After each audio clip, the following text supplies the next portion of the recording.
The succession planning process is essential, as it ensures that factors related to the market and organization are considered in staffing roles. Although naming an heir apparent, either formally or informally, is very common in our industry, it is highly encouraged to go beyond and fully engage in the succession planning process. In this podcast, we discuss why it's crucial to have an exit plan in place for top-level executives. Join me as we begin the podcast. Hello, everyone, and welcome to the podcast. I'm Janice Kleins, Marketing Manager for AOE, and today we're discussing a critical yet often overlooked topic, CEO exit planning. Why is it important? What happens when a CEO doesn't plan their exit effectively? To help us dissect this topic in more detail, we have AOE President Kimberly Kaler with us. Kimberly is an expert in strategic and succession planning and has helped several industry associates develop their own strategic and succession plans. Welcome, Kimberly. Thanks, Janice. So let's dive right in. Why is it crucial for CEOs to plan their exit early? Great question. And I'd like to start off just by saying we're going to use the term CEO, but we may mean executive director, or we may mean some other very high level senior manager when we're talking about things today. But just for ease, we'll use CEO. So CEOs, as we know, have immense power and responsibility within organizations. So when they leave, whether it was a planned departure or whether it happens, without notice, it can be very disruptive. It creates a lot of chatter within the organization, as well as you can imagine, in the industry. Gossip happens pretty quickly, but early planning, as well as the ability to have key messages in place, really allow for a smoother leadership transition. Because at this point, what you're trying to do is actually protect your organization and protect your organization's reputation. So a well-structured exit also helps avoid power vacuums and gives enough time to groom successors. Which, if you listen to any of my other podcasts related to succession planning, I'm a huge advocate that we don't name heir apparents and that we aren't simply plugging people into roles.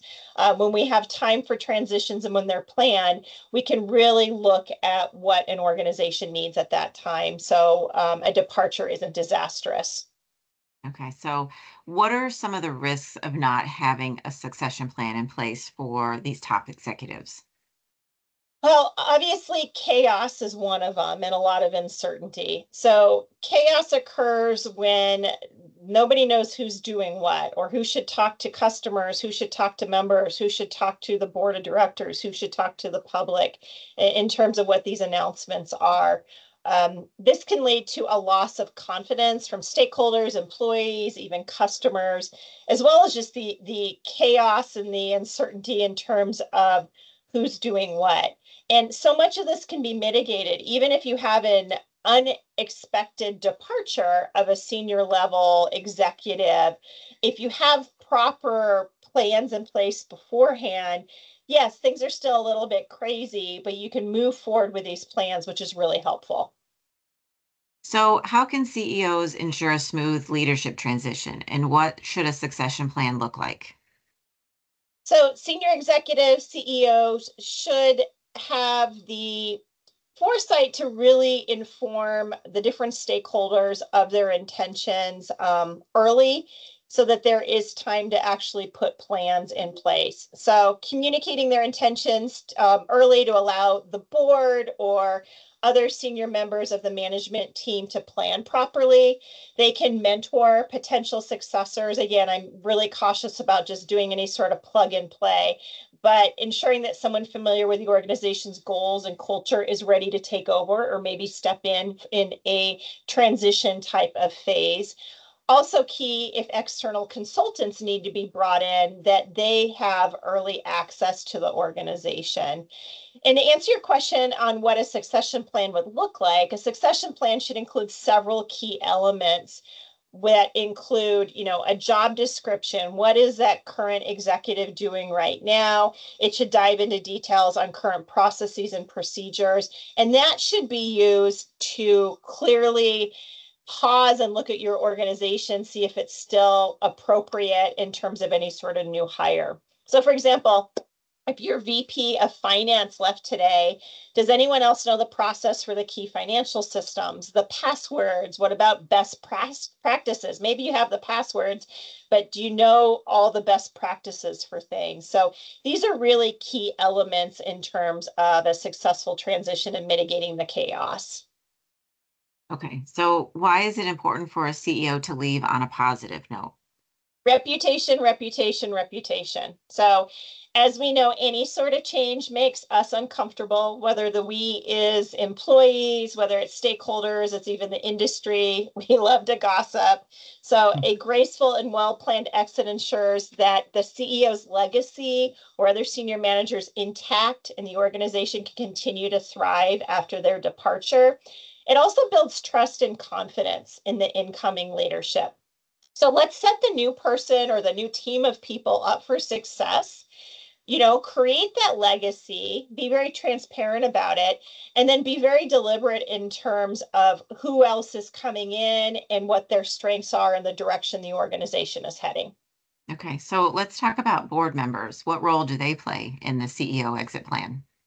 So the board member's role should be clearly defined by putting a succession plan together.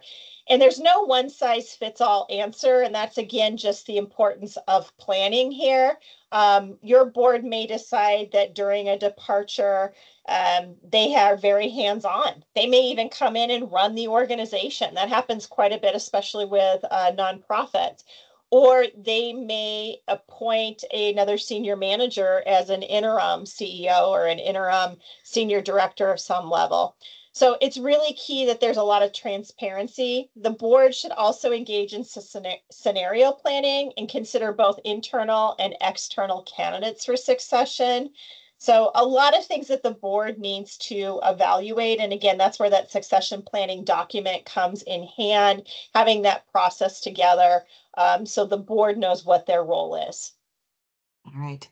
So let's talk about long-term organizational success. How does exit planning tie in? So exit planning, again, goes back to the legacy you want to create for that executive.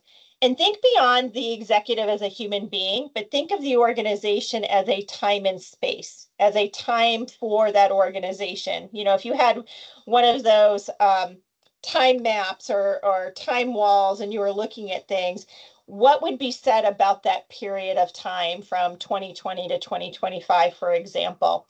So being very deliberate in terms of what that looks like so that you can then go ahead and set up what the legacy is moving ahead, the culture, the key messages that you want to bring forward for the new leadership. Again, mitigating chaos is really key here. Defining what the legacy is, protecting the brand are all key elements in terms of looking at a succession plan and when a high level executive or CEO leaves an organization. Okay, so let's talk about AOE. What can AOE do to help an organization with succession planning or strategic planning? So it's really interesting. During my 25-year career, one of the common themes I hear in the industries we serve are two things. Number one is workforce development. How do we tackle that? And then succession planning comes up over and over again. And interestingly enough, the two of them are somewhat linked. But AOE is available to help outline ways in order to mitigate the chaos, ways to outline the key messages that your organization needs to deliver. Again, developing what that legacy is, making sure that all the different stakeholders understand what their role is during a transition. Again, it will be crazy. It'll be a little chaotic no matter what, but anything that you can do to plan to mitigate that is really, really, really helpful. So we are available. We have the expertise to do that. We also are available and have experience doing actual executive searches too. But again, I caution you to think of any sort of succession planning just about rehiring and putting somebody into a role. I want you to really think of things in terms of where is our organization going next. Got it. Got it. Thank you, Kimberly, for joining us today. And for those of you listening, we have a number of resources on our website regarding succession planning. You can check it out on our website at aoeteam.com under our services tab. We have a strategic planning section that has a ton of information. We have multiple podcasts, multiple blogs, all on our website as well at aoeteam.com. Thank you, Kimberly. Thanks, Janice. Thank you so much for joining us. We hope this session provides value, and we hope you will join us for our next podcast.